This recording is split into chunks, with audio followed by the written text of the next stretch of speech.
This week, on the occasion of the 300th episode of Rune Soup, we welcome to the show perhaps our most requested guest, a little known and up and coming author by the name of the one and only John Michael Greer. Mr. Greer, welcome aboard. How are you? Thank you. It's a pleasure to be on. I'm doing pretty well today. Nice one. Nice one. All right. Well, so here we are, John, at the end of the year, and you've got a new book out. And I just follow my logic on this, right? So the publisher sent me this book. It's a year long for people who are listening. It's called the Occult Philosophy Workbook, and Aeon Books has given us a discount, which you'll see in the show notes before. That's good to the end of the year, not just for the Occult Philosophy Workbook, but for anything in the catalog. So that's OP20. I'm going to mention that at the front of the show. But anyway, so they sent me this book, and it's a manual of philosophy that lasts that a reader goes through over the course of a year. And we're coming into 2023, which, things are getting pretty real out there, John. And here we are, 300th episode, end of the year, a book about the kind of stuff that one might be able to accomplish over the course of 12 months. And what are 12 months it is we are looking at. So the fates sort of aligned, right? I figure we might, who better to have a wide-ranging and useful discussion for people on what I'm just going to call the essential skills of the magician, which will include, I guess we'll say, thoughts and mental skills, but just kind of like what it's going to look like over time, the capacities and understandings of a magician. And crucially, I think, because again, it's getting pretty wild, whether these capacities and skills have changed or been reprioritized over time, in your opinion, particularly heading into, let's just say, the precipitous collapse of the West, for instance. For example, yes. Yeah.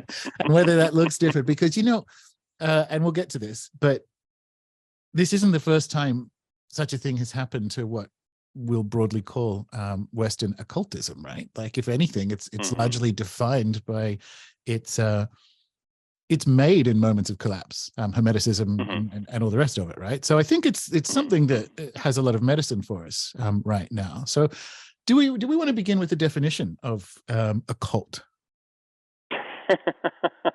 You would throw me into the deep end like that. Yeah. Well, actually, there's a very simple way to define it, which is to look at the history.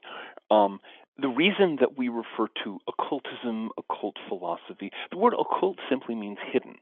That's all it means. It doesn't mean, just in case some of our listeners don't happen to know this, it doesn't actually have anything to do with the word cult.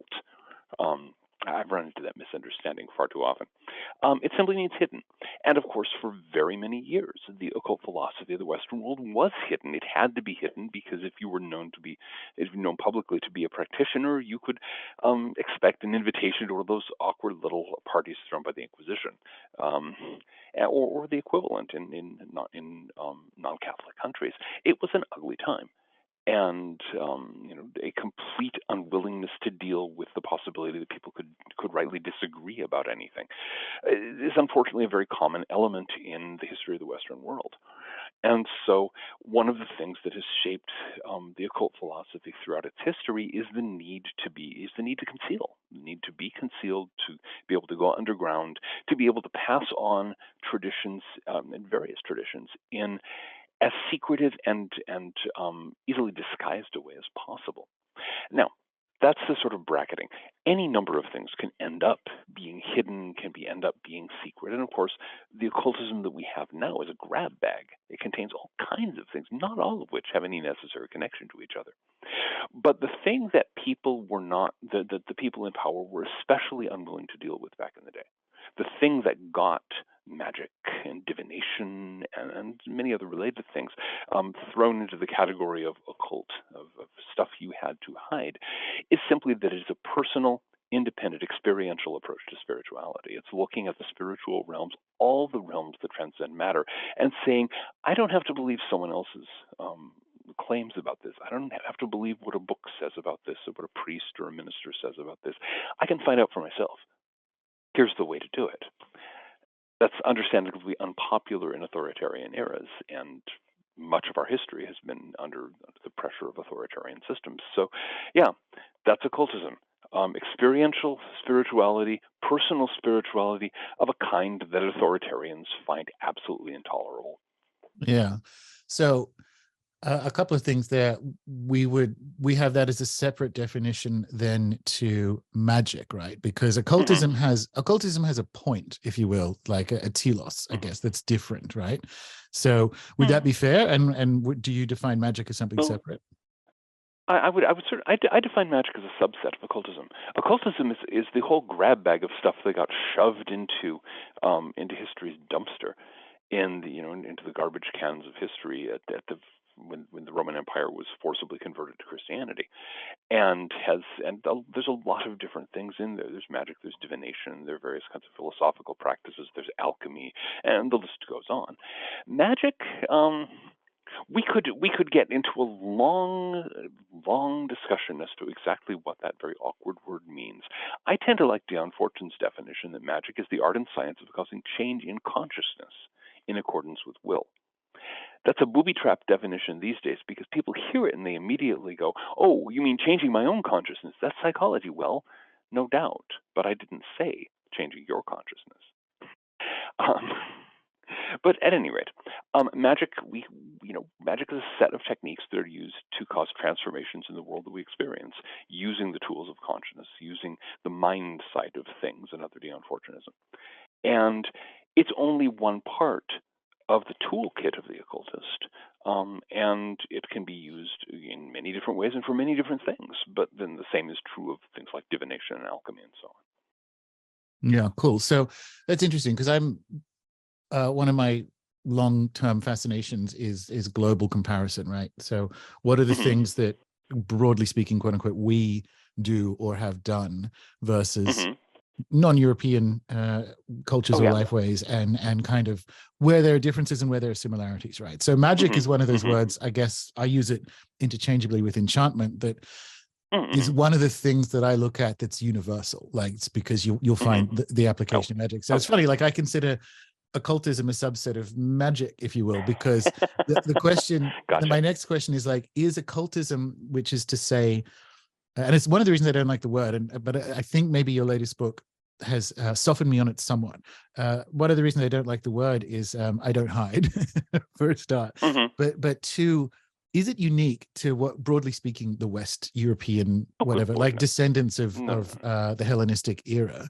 Is it as a function of being hidden? Is it the odd one out if you look across the world at like Asia and the Americas and so on and so on? Well, there's a minority of societies in which some aspects of personal spirituality have had to be hidden. They do exist. Many societies in India, for example, there are tantric traditions that are pretty thoroughly underground that you don't talk about openly. In Japan, there are certain modes of spiritual practice that are private, that are secret. So you do have these things. The Western world is unique in that it shoved everything into the dumpster. In Japan, which is an example I know a fair amount about. My stepmother's Japanese American. I grew up with Japanese culture as kind of the second option. In Japan, what we would call magic is routinely practiced by a wide range of Buddhist religious personnel. People in the Shingon and Tendai sects, Yamabushi, and other, sort of freelance Buddhist practitioners, and a whole range of new religions that they founded. They all practice what we would consider magic, and it's considered entirely above board and a normal part of religious life. But there are also traditions that are less suitable to a Buddhist interpretation, things that involve like getting rich. It's kind of hard to justify that if you're a Buddhist. So that's what goes into their equivalent of occult traditions. They're sort of secret traditions, the things that you kind of pass on in a whisper. Right. So that's interesting to me because, like, what you're saying there is that your definition of the hiding, if you will, contained in occultism is hiding specifically from the overculture and authorities, right? So there's stuff in there, the tantrikas and whatever are doing things that polite Indian society frowns upon. Not tolerate. Right. Yeah, exactly. So basically, in every society has things it won't tolerate, and every society has magic, absolutely across the board. So what's the overlap? In some cultures, there's none. Magic is totally above board, and everyone knows about it, and big deal. But then there are these other things that we just don't talk about. In Western society, all of magic was moved for many years was in that we don't talk about that category. Yeah, cool. All right. So because one of the things that interests me again on the global comparison level is, Mm-hmm. and this is where your book softened me on it, right? Because we'll go around in the circle here. The definitions I'm of spirit fine with and that. matter in the Occult Philosophy book, and how that relates to definitions of visible and invisible, right? Because where occult as hidden softened for me, and a word that I might, because it's kind of overused, and it's one of the inversions of the collapse of culture where everyone is openly confessing to being in hiding, right? Like this word is everywhere.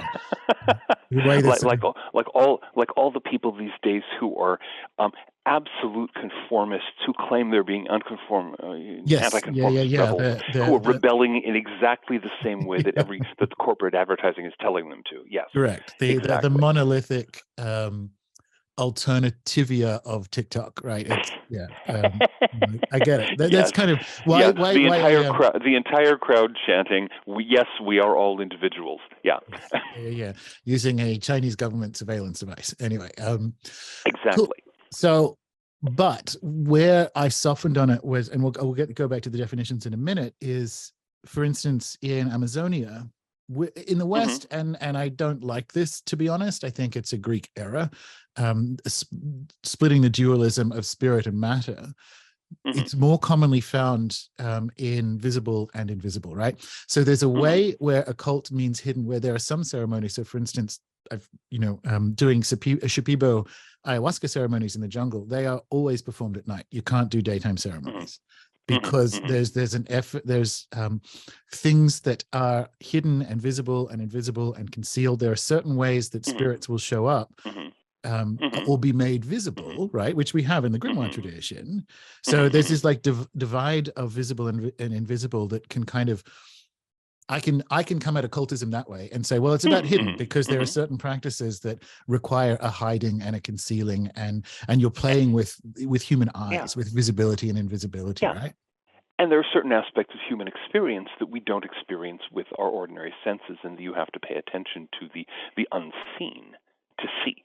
Correct. So correct. So that's where, like, I've come back around because of your book on the O word, I guess. Well, there we go. I mean, isn't the first step in magical working is to trace the circles? So we just traced a circle. Correct.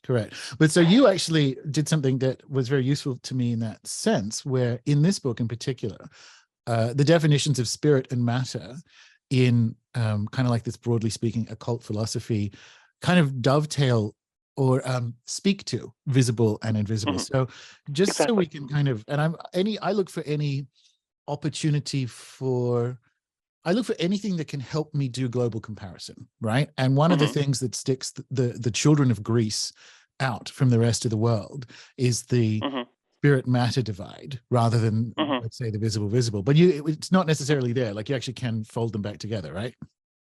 You can fold them back together, but also, we are children of Greece, and for most of us, the spirit-matter divide is something that structures how we experience the world. It's what we grow up thinking about, and so to talk about the unseen, to talk about the spooky stuff in the world, one of the things that I'm trying to do in the book is to start where people actually are, and to start with what they experience. And so we take spirit and matter and as some basic concepts, and then say, okay, what do these mean? And we map that onto the seen and the unseen, or the unseen and the seen. We map that, and then we start mapping it onto other planes, the various planes of being in traditional occult philosophy, to try to unpack that Greek distinction into something closer to what it was back when the pre-Socratics were messing with it. And it was not a rigid boundary. It was this sort of zone through which things moved.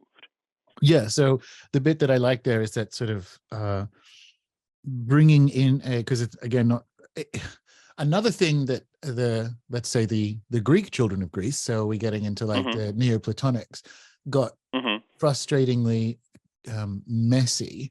So I don't mind like Plato. I prefer before Plato, but if I'm going to take there, it's going to be Plato. And then by the time I get to the Neoplatonics, I'm like, all right, guys. But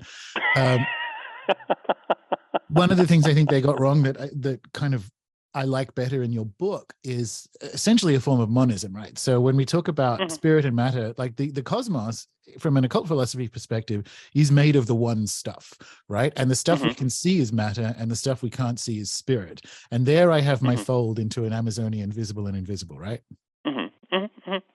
And that's actually something that I mean, I did not invent that particular, the discussion of cosmic root matter as a sort of basic stuff that takes various forms, and matter is one of them. That's something, I mean, that phrase cosmic root matter is something I got out of some early 20th century Rosicrucian literature.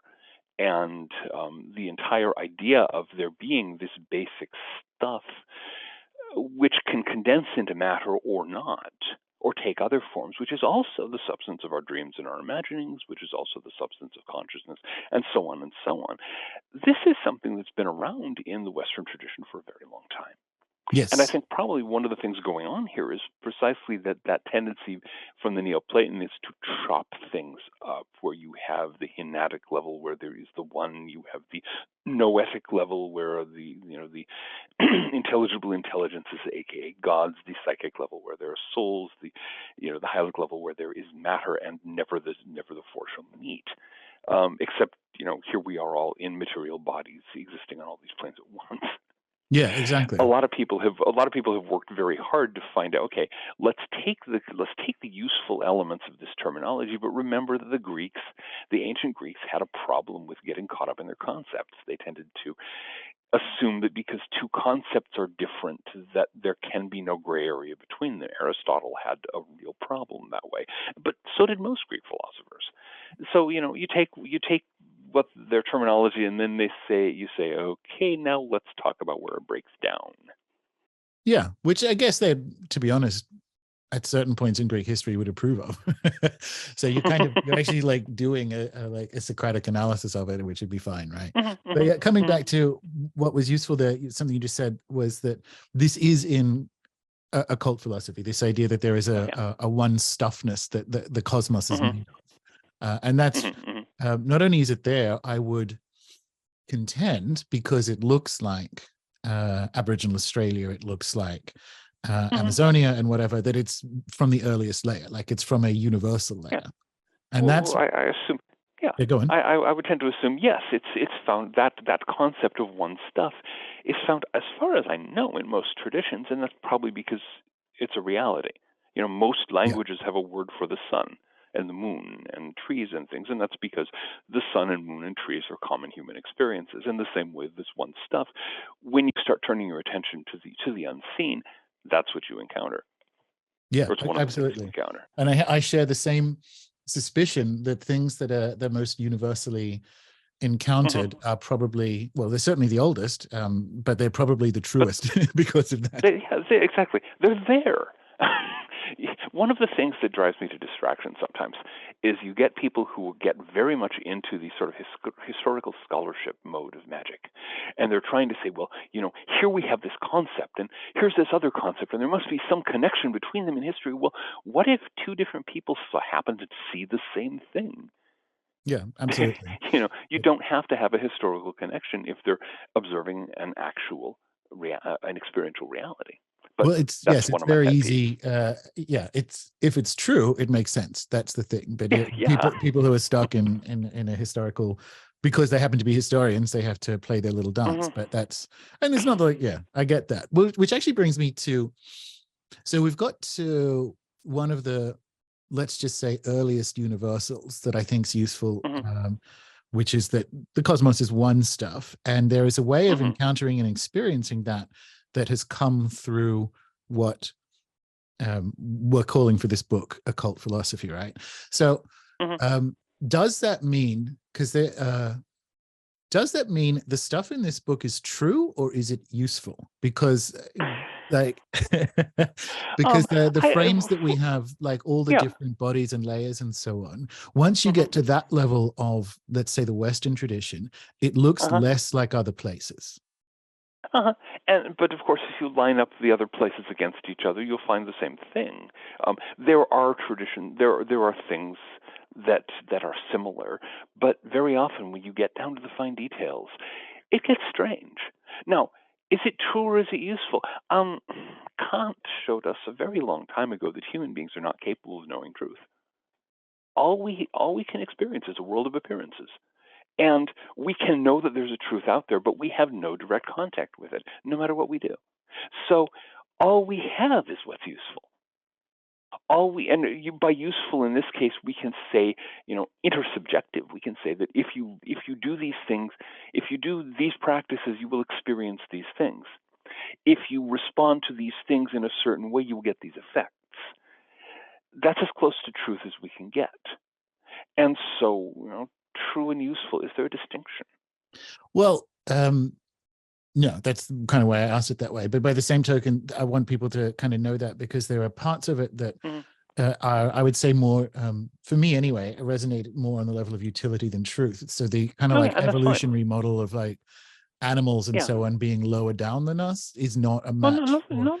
But like it has to be in the book, right, John? Lower is not the word I would use. Animals have their own gifts, but the idea is that, if anything, we're their older brothers. Yeah, they have things. And that's not a match. Do you know what I mean? That's something that the West does that, like, let's say shamanic traditions don't, and that's the bit where, like, Anyway, carry on. No, but that's and yes, that's a difference. And who's right? I have no idea. But that's the traditional lore, and I think really Dion Fortune was very. And I quote her a lot for good reason.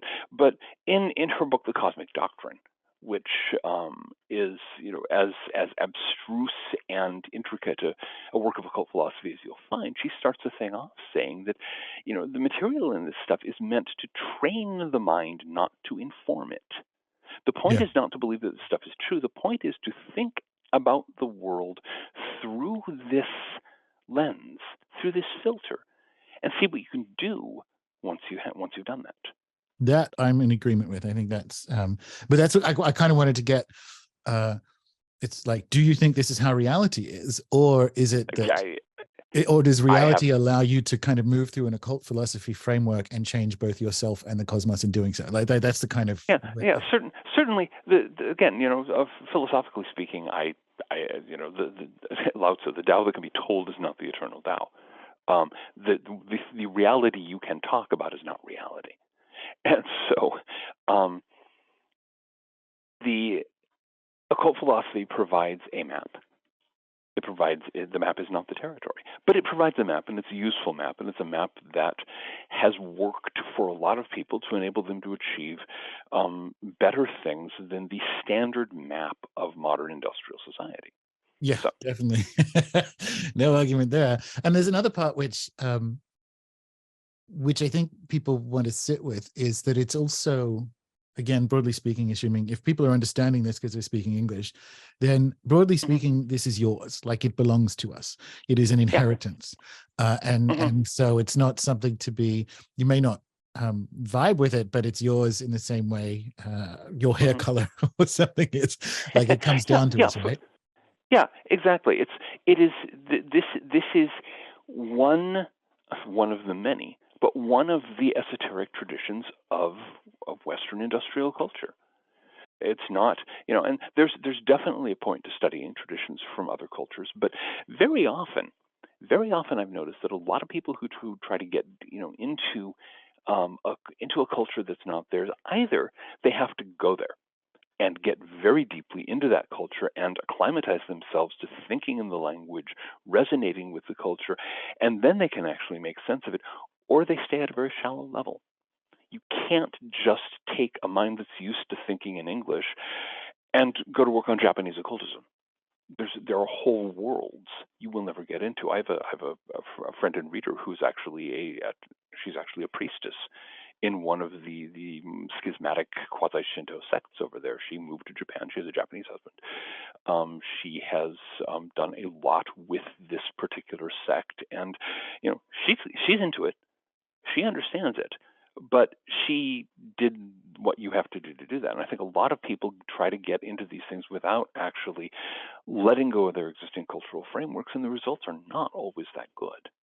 No, So for one sure. advantage that we have with something like occult philosophy is that it's native to our language, it's native to our culture. We can pick it up, and by our, I do not, by the way, just mean white people. I want to stress that, especially here in the United States, we've been a multiracial, multi-ethnic society since long before independence. That's true, I believe, of most of the English-speaking world at this point, and let's get used to it. So it's, within our polyglot cultures, this is a living tradition. This is something that we can all make use of. No, I agree. How I draw the boundaries around that of like, if you can understand these words, if you can understand Yeah. English, this is your inheritance. Mhm. It doesn't matter where you come from in the world. Oh yeah, and it's also, it's translatable to some extent. Brief personal note: I happen to live in a neighborhood in Rhode Island that has a lot of Portuguese-speaking people. Hello. Yeah, I'm here. Okay, there was a loud beep suddenly. Okay.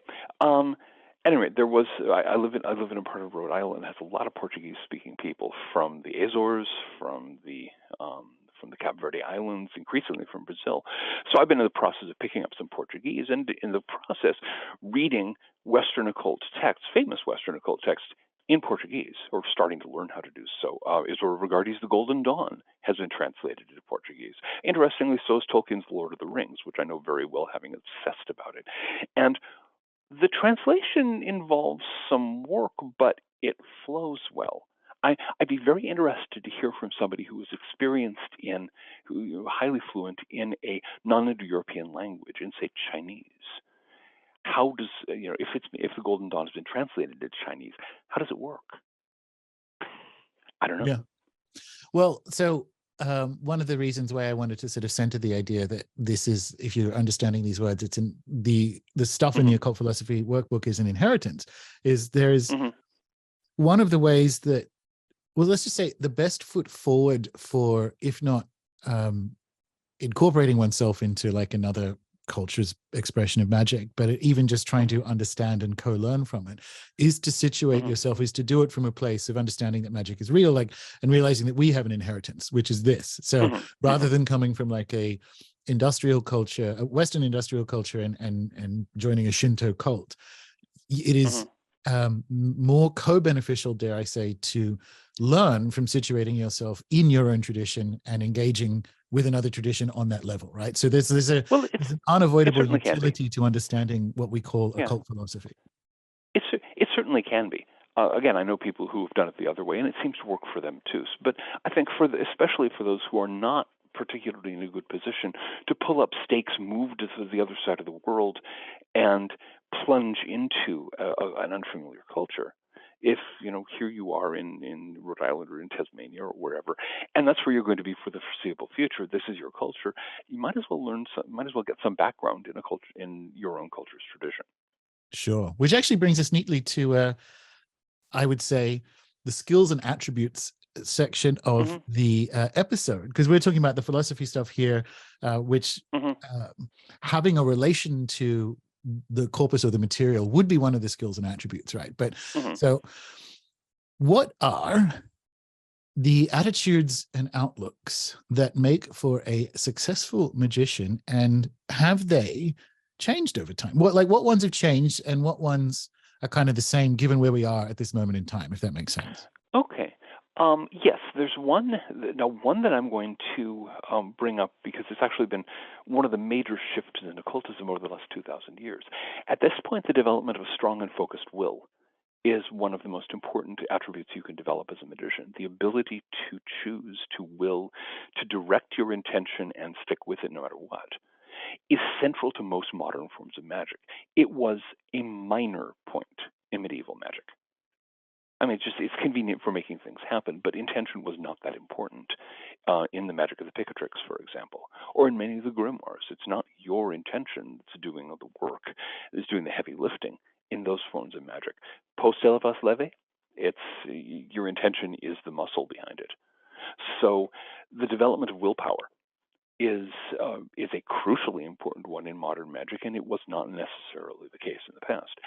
Nowadays, in the declining phase of modern industrial civilization, I would argue it's even more important, because we all live in, or most of us live in, an environment saturated with commercial and corporate propaganda, saturated with all of these pressures to just go along, don't think for yourself, just do it. There's a nice sleazy corporate slogan for you.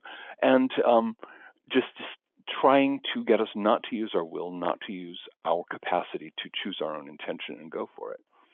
And resisting that and actually doing what we want to do instead of doing what we're told to do is an absolutely critical skill at this time.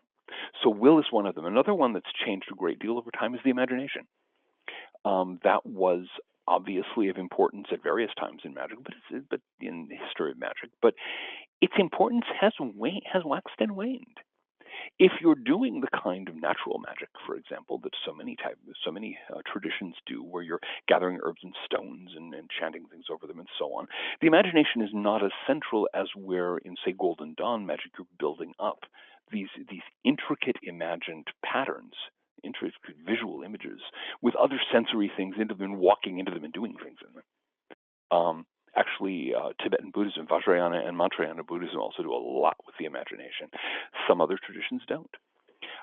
That's another one that's become of crucial importance. Again, we live in a world saturated with the fake imagination of the mass media. Don't daydream. Don't think. Don't come up with your own ideas.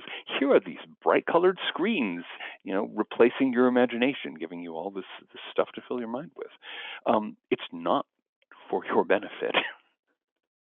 So the will and imagination, the two core elements that Eliphas Levi introduced as the center of his vision of magic, are crucial these days, and more so now, I think, than they were even in Levi's time or in the years since then. It has become those are critical elements of the toolkit of getting through the decline of industrial society without getting swept down with the rest of it. And so the two really good choices there. Attitudes and outlooks, like, has that changed? So for someone to be drawn to the occult, meaning hidden, historically speaking, for previous centuries, you do have to be a bit of an outsider to start with, and have a bit of a risk appetite, right? And as I've kind of joked before, now it's now it's an identity on mobile social platforms.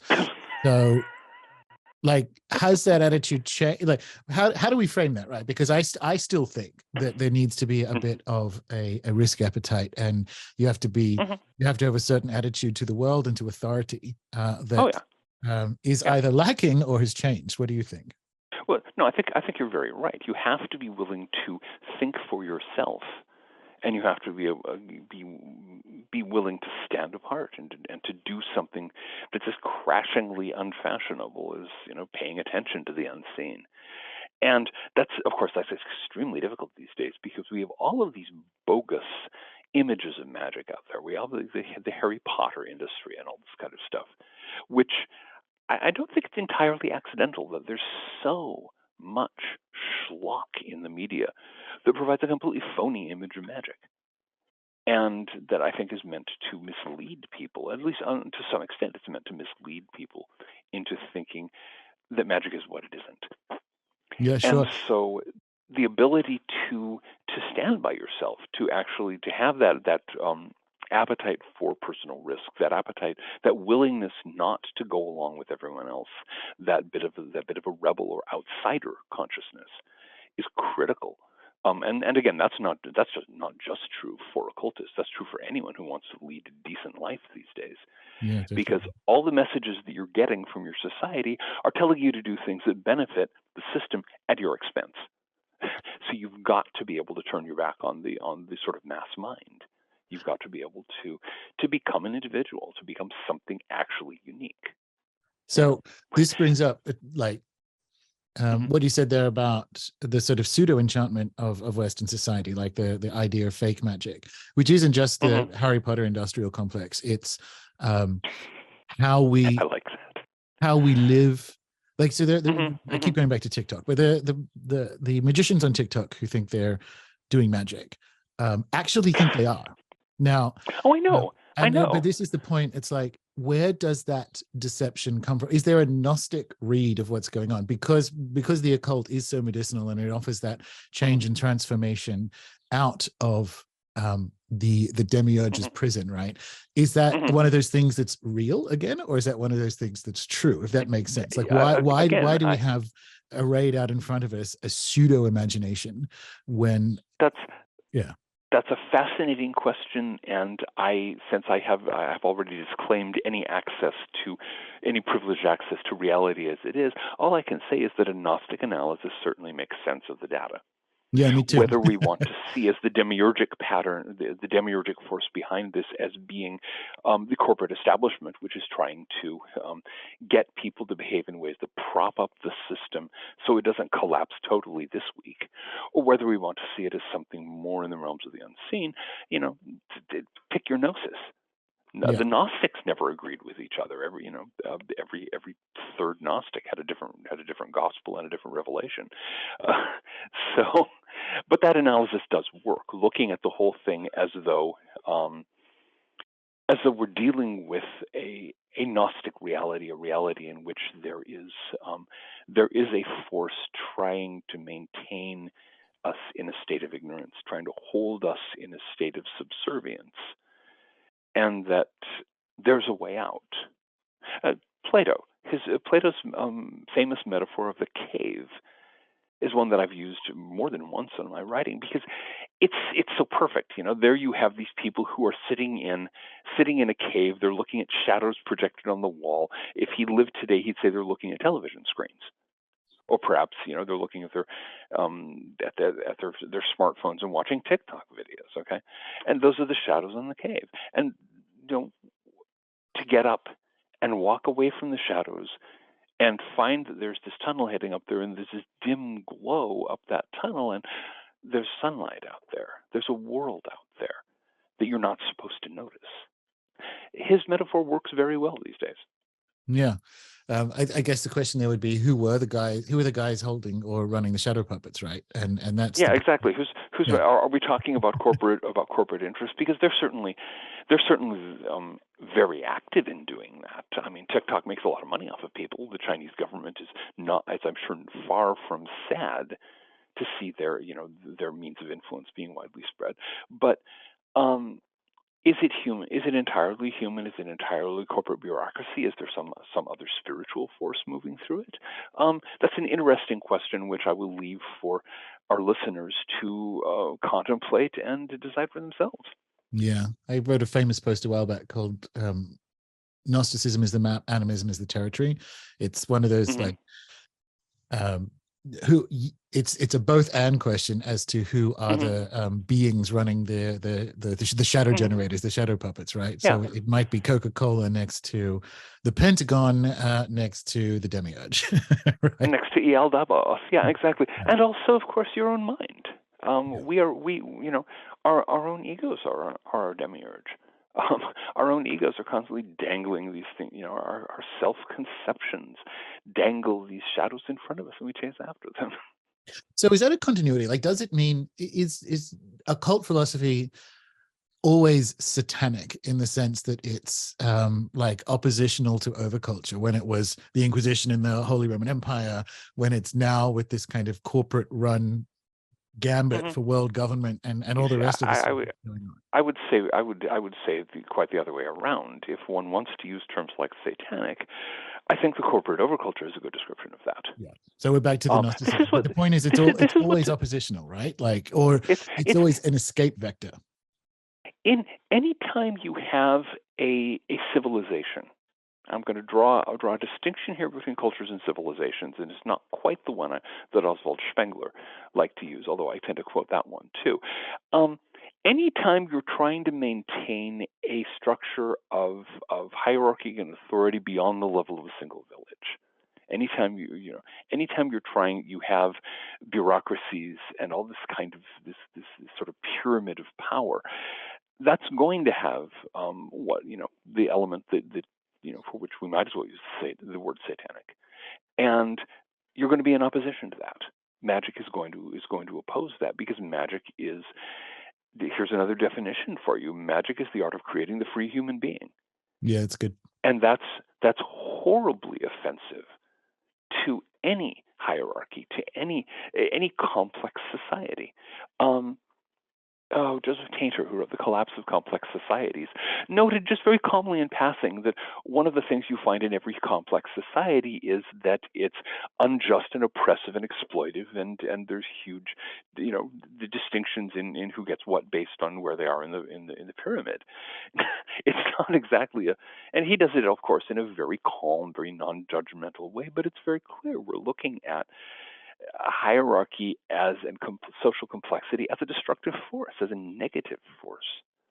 The sort of thing that Tolkien was symbolizing when he was talking about Morgoth or Sauron. You always have this vast sort of hierarchical process with orcs on the bottom, and up you go to whoever the Dark Lord happens to be this age on top.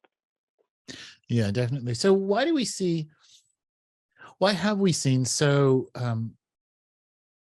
little of that courage, I guess, over the last couple of years, and facing the where we're going in terms of like a technocratic Gnostic dystopia? Oh, but the thing is that this is normal. This is totally normal. In the twilight of a civilization, courage is in very short supply. If you want to look at the last centuries of the Roman Empire, most people were just going, yeah, whatever. And the rebels at that time were not like taking up arms against some of them were, but most of the ones who took up arms against the government simply wanted to seize power so they could get all the goodies. But you had, on the one hand, you had the Bacaude, who were basically escaped slaves and rural dirt poor peasant farmers who ran away from the estates and organized themselves in the woods of Gaul and Gallia and Hispania and so on, and maintained their own little societies at war with Rome. You had, of course, Christian monks and nuns who were saying, screw this, I'm going to go and live in a cave in the hills, because that's more free and that's more pleasant and that has more potential for human flourishing than living here in the city. You have, various people going in various routes. Attila the Hun had a Greek secretary, a guy who, perfectly literate, scholarly guy who decided that he was better off living in a barbarian kingdom, working for Attila the Hun, than being a Roman. And so people were choosing to leave. People were getting out. But in terms of mass disaffection, you don't tend to get that in the twilight of a civilization, and that's why civilizations fall. That's one of the main reasons. Nobody, people are just going, no, I'm not willing to fight for this.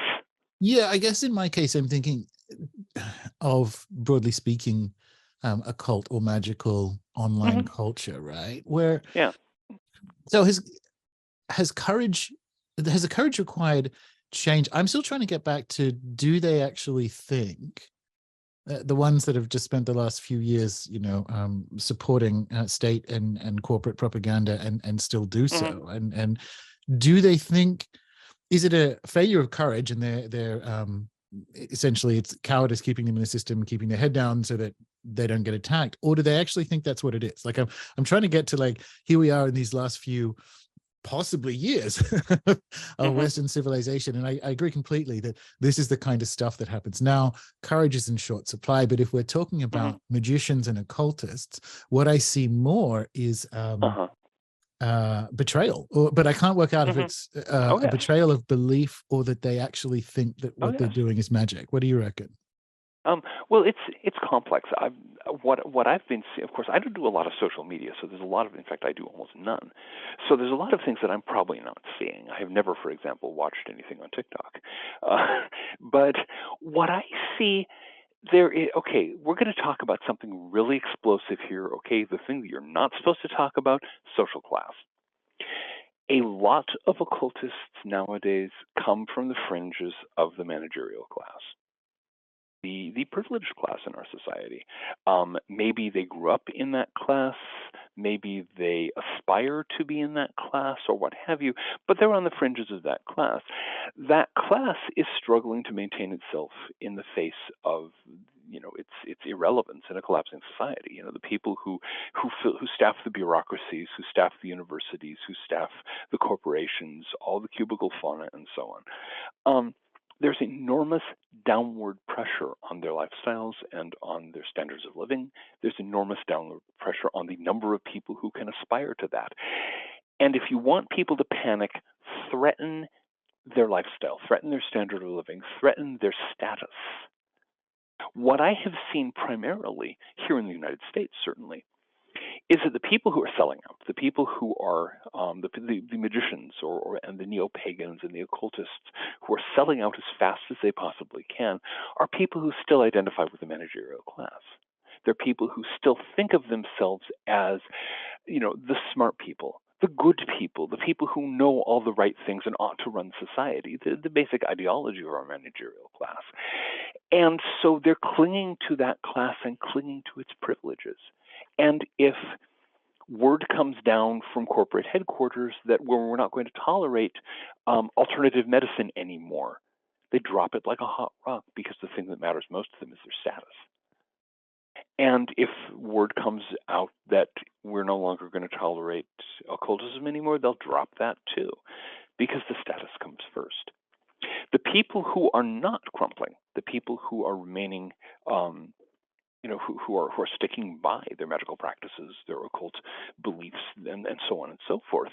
These are the people who have already recognized that they're not going to either they have never had a position or a chance at a managerial position, or they may have been in one, or they may have bailed out of it, but they don't build their identity on the basis of their status. And so they're not subject to that pressure, the downward force that's driving people out of the middle classes into the working class, into the poor. They're going, okay, well, if it happens to me, I'll deal. They don't see their entire identity as threatened by it. So that's my take. Your mileage may vary. No, I like it. It's still, and there's probably a blend there of, again, because some of it is delusional, like they actually think what they're doing is still magic. And I think the key there is the good. Compliance with, corporate and state diktats is associated in the managerial class with being good, right? Good and compliant are the same thing.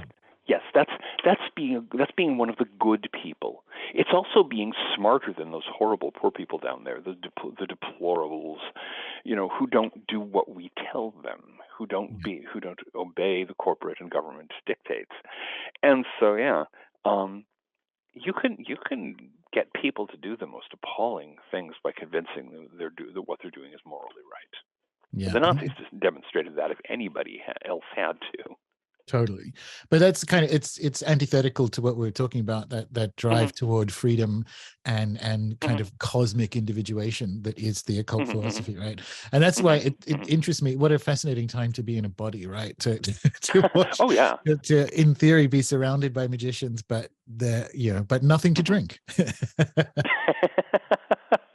Fortunately, one of the immense benefits we have is that right now we have access to more occult literature, free access to more occult literature than I think at any point ever in human history. I can go online to archive.org or some such place and download the most preposterous collection of occult literature, things that 30 years ago I couldn't get. I couldn't dream of getting. So there are downsides, but if you're willing to look and do a little digging, you have access to the most phenomenal range of things. And of course, that's also true in terms of cross culture. We have more access to the teachings of other cultures, of other traditions, and so on, than most ages in the past have ever dreamed of having. So make good use of it. All right, cool. So we've got will/intention. We've got imagination, or the imaginal. We've got a form of courage, a kind of trajectory towards freedom. Anything else in terms of basic skills that we would consider sort of foundational? At this point it starts. Yeah, at this point it starts depending on what kind of tradition you're doing, because there are some branches of occult practice that require some serious intellectual chops. you've got to be able to read abstruse philosophical literature and meditate on it, and you've got to unpack strange, alchemical emblems and this kind of stuff. And then there are other branches of the tradition that don't have that same requirement, but may have other requirements. So, it's at that point, I don't know that it's possible to really name any others that are universally applicable. But I could be wrong. No, Don't surprise me. Name something. A list is a list. A list is a list. One of them would be, and this is probably, let's just say near universal, I guess. But it's where I want to take the conversation next. It's sort of like seeing the world as it is, not what it wants to be and what you want it to be, which is secondary for, this comes really neatly after the laptop class comment, or the managerial class comment that you made, right? And this is kind of one of the things that I've been big on for years now is, and excited by, is the return of cycles and cycle thinking, right? From historical analysis, because it's one of those things that's probably true because it's universal, right? That the cosmos is certainly cyclical. The world does appear to work this way. Yes. And that's one of the things that I think when you look at the disparity between the probably the fear-based response of the laptop class that you mentioned, like just everyone do what you're told and we can go back to normal late capitalism, isn't happening. And this is it, right? And so that's one of the kind of, I wonder if that's not a universal, I would say it's required now to see the world as it is, not as one wants it to be. You have to be able to recognize mythologies as mythologies and not mistake them for literal truths. One of the things I've written about at length is the way that the progress is a mythology, is in fact the basis for the standard civil religion of our time. The idea that we are necessarily on this onward and upward march toward the stars themselves, from the caves to the stars, and that things can only keep getting, quote, better, unquote, in the way that we've defined them as better. There can't be a decline. There can't be a rise and then fall. It's got to be whoosh, off to some kind of Star Trek future, metastasizing across the galaxy. And to recognize that that's a myth, not in the sense of a false statement, but in the sense of a mythic narrative. It's as much as mythic as any of the things we label mythology. As mythic as the Bible, as mythic as any set of religious beliefs. It is a religious belief. People who believe in progress, they place their hope of salvation in progress, the way an evangelical Christian places theirs in Jesus. And that's one of the reasons that I think the laptop class is in such a panic right now, because the world is not progressing.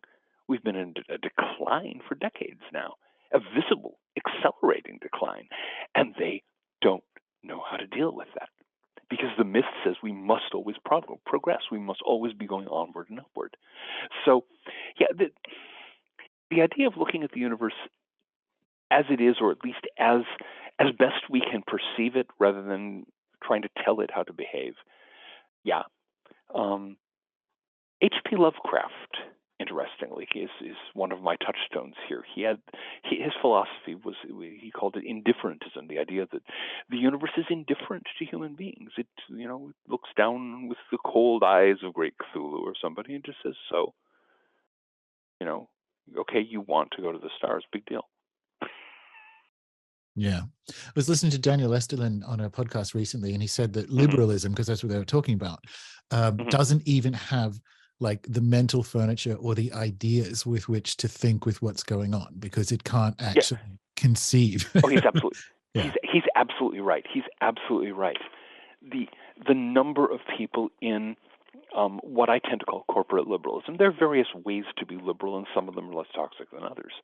But in the sort of modern corporate liberalism, the range of mental furnishings is very small, and the number of narratives that you can think in is very small. So yeah, and that's, I think, one of the ones that's, well, it's a recovery, right? Because we used to, I would say, occultists were potentially less naive. Or maybe we had more furniture. But and one of the big ones that I am honestly surprised given the popularity of astrology, right, is that, have you guys not put those two together? Have you, like, astrology is a cyclical language, and here we are in a cycle. Yeah. I get, as you probably know, astrology is one of the things I write on, and talking people down from the sort of 60s pot-soaked notion of the age of Aquarius is something I have to do on a regular basis. Yeah. If people go, oh, we're about to go into the age of Aquarius, and that means we'll get everything we wanted. No. Which planet traditionally rules Aquarius? Saturn. The lord of time and fate and hard knocks is the traditional ruler of this sign. If this suggests to you that maybe it's not going to be all sympathy and understanding, you know, the song, The Age of Aquarius, you know, maybe a clue will sink in, and they tend to get very glum, or they get angry at me and go away. Yeah, well, because we've had some interesting sort of like longer cycle transitions the last few years, and we're in the middle, like stuff like outer planet stuff that I don't think is really fascinating to watch. And the big one I want to ask you about in a second, not because it's a big planet or even like the overriding narrative, but it's such a powerful frame, is of course Pluto going into Aquarius, right? But that's in conjunction with a triplicity change, and Uranus going, like, once Uranus and Taurus is fake meat and eating bugs and all this kind of other stuff that's going on. And you think, well, here we are in these longer cycles that are lining up quite well, and we're barreling down on Pluto and Aquarius, which looks like, as you say, that one's going to get interesting. What's your take on what's in store for us for Pluto and Aquarius? Well, now, I need to start by prefacing, I don't know if you're familiar with my book on Pluto. I haven't read it, no. You haven't read it yet? No. I am arguing for a variety of reasons that Pluto did, while it functioned as a planet for a certain period of history, it is gradually stepping down from planetary status, as Ceres did after 1850, for example. And that, so Pluto, while still a significant force, is a waning force right now. And one of the things that is the case for most of Pluto's phenomena in the macrocosm, in mundane astrology, in the astrology of politics and society, is that it is the planet of overblown hype. So many of the classic Plutonian things, whether we're talking Freudian psychotherapy, whether we're talking nuclear power, whether we're talking space travel, came on like a lion and then sort of trickled away. So Pluto in Aquarius, Pluto in the sign once ruled by Saturn and now ruled by Uranus, I think we're going to see an enormous amount of delusion. I think we're going to see overblown hype to the max. Whether once Uranus gets out of his fall in Taurus and we're no longer dealing with, Klaus Schwab insisting we all have to eat zib bugs, it'll be interesting to see what he does once he's safely ensconced in Gemini. But Pluto in Aquarius, I think you're going to see a lot of delusion, a lot of people just going gah and chasing after bizarre opinions as to this or that wonderful world of the imaginary Uranian future. It could get really crazy. So now, one of the things I'm looking at here also, do you track the Great Conjunctions? Yes. Okay, good, because of course back in 2020 we had a major phase change. We passed through we passed from an Earth cycle into an air cycle in the Great Conjunctions of Jupiter and Saturn. And in Aquarius, by some measures, that's the beginning of the Aquarian age. So hang on. Yeah, exactly. Now, that one, when we do our every 6-month astrology shows, we've been tracking that one for years because it's very interesting to see. One of the ways you can describe the triplicity change, right, is the is how power is organized, and as we go from Earth and empires, we move into air, which is kind of like data and distribution, and all of a sudden we have like vaccine passports on phones and all the rest of it. We go, well, this is very right on time. Right? But so it's funny. That's why I wanted to go with Pluto and Aquarius, because I think I like the idea of the overblownness part of it, because Pluto and Aquarius is also kind of like the corruption of crowds and almost like the tyranny of niceness, So like Oh, New Zealand's prime of which minister. we have had no shortage in Yeah. the last couple of decades. But if that ends up going absolutely crazy, that will be weird to watch. Well, so the thing is, as you know, the technocratic vision is an idiotic 1950s sci-fi delusion that has just kind of like captured the mind of the private jet class. It's never going to work.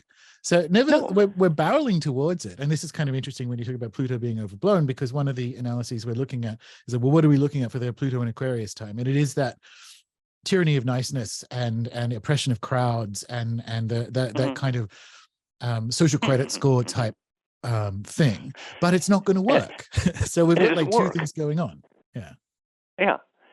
We have a situation where they're relying on a vast expansion of internet function, because to do that is going to require an immense increase in the amount of energy and resources going to the internet at a point when the internet is already straining at the seams to maintain its current functionality and not always succeeding. To say nothing of the energy grid. I've talked to people who work in the field. They're talking, most people don't realize, that your average data farm gets a couple of semi-truck loads of new components every single day to replace the ones that burn out. And when you factor in supply chain problems, when you factor in disruption of the global economy, now that the global economy is splitting in half, and a Sino-Russian-Iranian alliance is moving away from the other half of the global economy, what's going to happen then when you can't just get all these cheap parts from China? And so, I think you're right. Vast plans and half-vast implementation. And this comes back to there are, I guess, moments in history, which is the final bit of the show I want to talk about. There are moments in history where the magician or the occultist needs to see what is actually happening, and cycles help with that, right? Because it's one thing, and it's deeply, I mean, I spent 2 years trapped in this country because of the foreshadowing of Pluto and Aquarius, shall we say. But like it's one thing to be concerned or scared about the arrival of a worldwide digital tyranny. That's one thing. But the other thing is to also know that it's actually not going to work. So like prepare for the right apocalypse is kind of one of the skills that I like that. That I think a modern magician needs, right? And just the thing is, so many of these things depend on your consent and cooperation. So many aspects of yes, you can end up in the wrong place at the wrong time and end up stuck in a country you weren't planning on living in. But there is a great many things that you can evade, and you can simply do it by looking at the bait that is offered and saying, I don't think so, and turning your back and walking away. I'm having this conversation on a landline, for example. I don't have a smartphone. I don't actually have a cell phone at all. There's a whole galaxy of things that I step right around because I don't use the technology. I don't want that technology. There are many other things in our society where if you simply learn to do things for yourself and figure out ways around these sort of easy, convenient, heavily marketed, corporate centralized systems, you can have enormous amounts of freedom and go completely unnoticed. And I think that's something that magicians may want to think of. It's an interesting thing because the idea invisibility is one of those things in legend that magicians do. The Rosicrucians back in 17th century Europe were supposed to be invisible, and there were panics in places like Paris where everyone was convinced there were invisible Rosicrucians everywhere.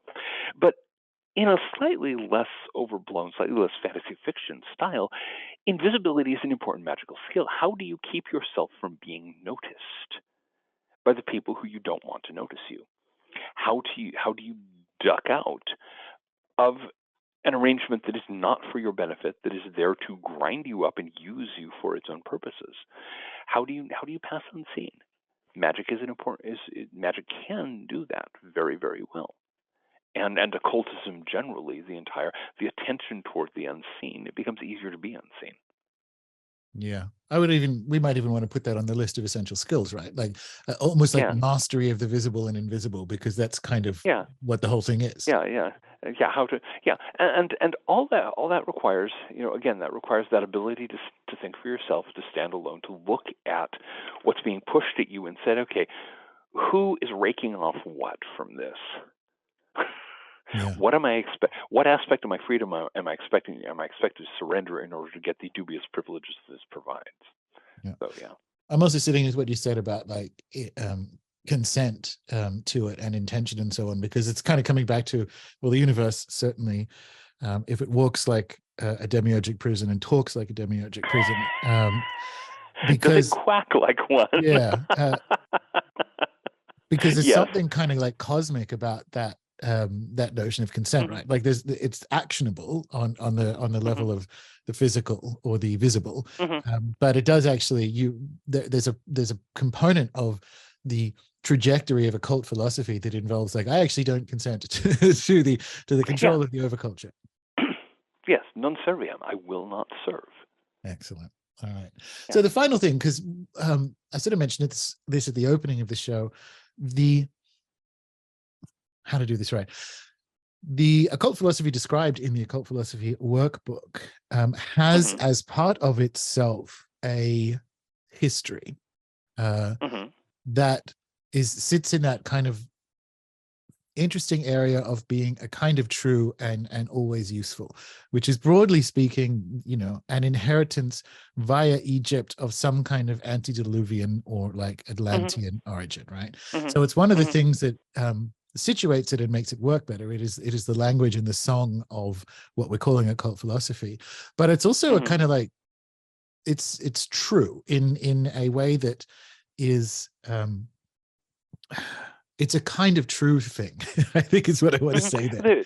Yeah, the thing is, there is a lot of evidence that's very hard to explain away unless you accept that um, the current cycle of civilization is not the first.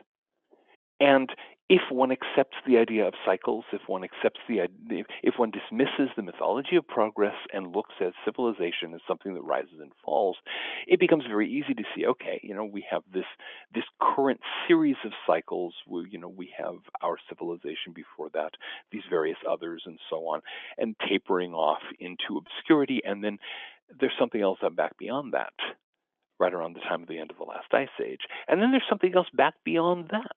And, the occult philosophy that was circulating in the late 19th and early 20th centuries, which I've used as the basis for the book, took the existence of previous civilizations as a central element of its teaching. Blavatsky was all over that. Blavatsky loved to write about lost continents and vanished civilizations, as much because it caused the intellectual establishment of her time to basically have kittens on the spot. but but it's useful, and it's also as close to true as we can find. It's an important thing to have in mind. Yeah, and especially now, like there are moments in the history of occultism where Hmm. it is the story of Atlantis is more medicinal than others, right? And so I kind Oh of yeah, mentioned at the beginning, like Hermeticism is an example of like, okay, well, this civilization's collapsing. Let's bundle up the bits that are useful and carry on, yeah, right? exactly. There, all through the 20th century occult tradition, you have this narrative about the seed bearers from Atlantis, the priests of the sea temple, priests and priestesses, I should say, of the sea temple, who gathered up the lore of Atlantis before it drowned and sailed off just before the boom came down. Um, that was something you find in Blavatsky and the other theosophists. You find it in Dion Fortune. You find it in all kinds of writings from that time. And I think, on the one hand, it's reflecting history, but on the other hand, I think a lot of what it's trying to say is, brace yourselves, folks. You're going to be in that same boat, so to speak. And although doubtless Atlantis, based on what we know about paleoclimatology, the end of the Atlantean era was a long drawn out process. It wasn't, Ray Harryhausen's special effects spectacular with giant waves suddenly swallowing the island. But we're in a very similar situation now, with the seas beginning to rise and a civilization, accelerating on its way down. And maybe it is something we need to keep in mind, that we are called upon to be the seed bearers of an Yeah, age to come. absolutely. And get used to the thought, and load up those ships. We got a long voyage ahead. Yeah, and that I think is medicinal. That's kind of where I wanted to go with, like, here is a, hmm if not new skill, there are skills or components of being a magician or Yeah. occultist in a Western context, where again, In this this is like in and this how age of the world, yeah. yeah, Yeah. Well, and in the same way, it's happened. It's happened on a smaller scale before. At the end of the Renaissance, when social fashions changed, and you had the early scientific rationalism becoming very, very fashionable, as industrial capitalism, the first drafts of industrial capitalism, started taking off. And all of a sudden, Renaissance occultism and Renaissance esoteric spirituality were not approved, and the people who kept the traditions alive at that point had to do much of the same thing. They had to bundle things up. I think of the way William Lilly translated his astrological material into English to publish the first major English textbook of astrology, and so kept the tradition alive right through the dark ages of rationalism. yeah, So absolutely. it's a known thing. It's something that happens. And why I think that's kind of useful as a final area to discuss is hmm it is a not a cure for cowardice. That's too strong. It when we look at what's happening and what's going to hmm happen and whatever, it can be like, ah, grim. Why did I incarnate now? But actually, there are kind of golden threads hmm of meaning, particularly when Oh it yeah. comes to something like occult philosophy. And it's kind of why I like the timing of the book, John, is next year. Next year is going to be even worse than this one. That's And it, that's my working guess. Yeah. yeah, but like here's this book. It's like Based cool, on but here's something you can do 1 week of every yeah. year of this terrible hmm year, and it's like but like in a good sense. It's I'll tell you, I yeah. was in New Zealand recently, and I picked up the Silmarillion again. Speaking of Lord of the Rings, because I'm like, hmm I need a collapse story that's epic. I That'll need do it. multiple collapses. I need islands to sink. I need I need it all going on, right? Because I want the kind of like yeah. big, wide story, hmm and Oh yeah. there's something almost well, there is something very beautiful and Tolkien-esque about, well, I'm going to go on a 1 year occult philosophical transformation as hmm the world kind of, yeah, I'm going to get better as the world gets worse, if that makes sense. But it's There we go. because you do that, you're a light in the world, right? Like you're actually changing Exactly. the field around you or whatever. Exactly. The one of the things that I bring to this, growing up in the 1960s and 1970s, I read an enormous amount of bad fantasy fiction. There was a lot of it to be had in those days, and I must have read pretty much all of it. Um, all of the old trashy fantasy novels are set in ages of decline. The world is crashing down to ruin, and you have these heroic figures rising up against a background of ruin and desolation, to do something. So I suppose uh, maybe that's a useful training. I don't know if it's a good idea to try to revive the trashy fantasy of that era, but hey, Yeah, maybe not the trashy fantasy, but that's kind of, I think, archetypally potent, right? So one of my favorite thinkers yeah. is Charles Eisenstein, who's talking hmm about like the new story. So the previous story, the story hmm of separation, we can call industrialism and a lot of the philosophical and cognitive areas that come with the Enlightenment. But hmm one of the things that characterizes kind of like the new story is a removal and moving away from the idea that bigness and efficacy are the same thing, and hmm and operating kind of like at a nonlinear field level where hmm smallness and the organic and individual connections are the Huh. thing that's actually the most transformative. So I kind of Yeah. look at Yeah. if people vibe on this book, obviously there's links in the show notes, and think, oh, I've got hmm I've got a year to spare. It's not even like one sequesters away for the year, because I was thinking it was going to be a little bit No. more like Rigardi's book, right? But No. No. No. No. it No. definitely fits in people's lives, and I think is It. paced in a nice way to, Thank you. if you feel how to do this right. if you feel called to go on a kind of philosophical transformational journey, I actually think doing it in the face of a year like 2023 is precisely the right time to do it. I would say so. I should mention, for the benefit of our listeners, it is the Occult Philosophy Workbook is standalone, but it is also designed to mesh with a couple of other projects of mine. The Way of the Golden Section, which is kind of an introduction to the kind of occult practice that is taught there, and the divinatory deck I created, the Sacred Geometry Oracle, which is also tied into that. These are the first three elements of an extended system of occult training that I have been developing for quite some years now, and that I'm putting out in a series of books from Eon Press. And there's another one of them in stock in press rather right now. It's not quite out yet. Of the Way of the Four Elements, and there are several additional volumes in preparation. So this is not, the journey. You can do this as a one-year journey, but you can also take it a little further than that. So. Absolutely. And 20% discount at Aeon Books at the moment, if people are listening. Yeah. Oh, well, for people who are listening and vibing, to be more specific. All right, but other than that, as we come to the end, Mr. Greer, what else you got going on coming up? Where can people find you? All that sort of thing. This is a busy time for me. This is a very busy time for me. I have been. I have a variety of nonfiction projects, still working on some of the other materials for this sequence connected to the Golden Section Fellowship, and also doing a lot of fiction. My set of tentacle novels, The Weird of Hali, which is basically H.P. Lovecraft stood on its head. The tentacled horrors, those are the old gods of nature,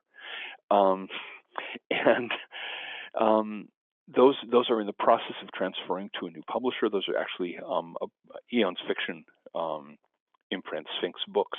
We'll be bringing those out starting this coming spring.